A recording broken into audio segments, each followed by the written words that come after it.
Le comité d'action pour le renouveau, CAR, parti d'opposition, est en crise. Et ce n'est un secret pour personne que l'élection de Yao Daté à la tête du parti le 27 mai dernier lors du 5e congrès a divisé l'écurie en deux camps.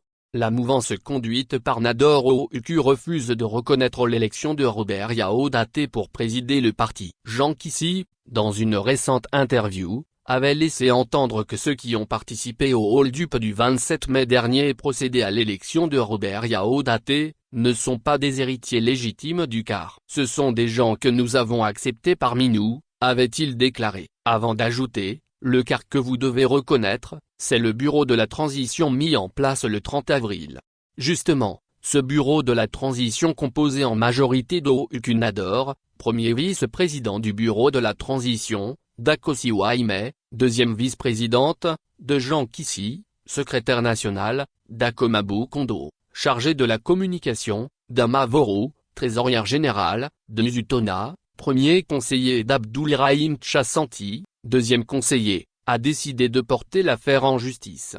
Ils ont assigné le camp Yao Daté en justice en vue de l'annulation du congrès du 27 mai 2023. Après une première et deuxième audience respectivement les 02 et 07 août auprès du juge des référés au tribunal de grande instance de Lomé, celui-ci a ordonné un renvoi à l'audience du 28 août 2023 pour les conclusions des requis que sont les sieurs Konlani Yandouban et Robert Yao Daté.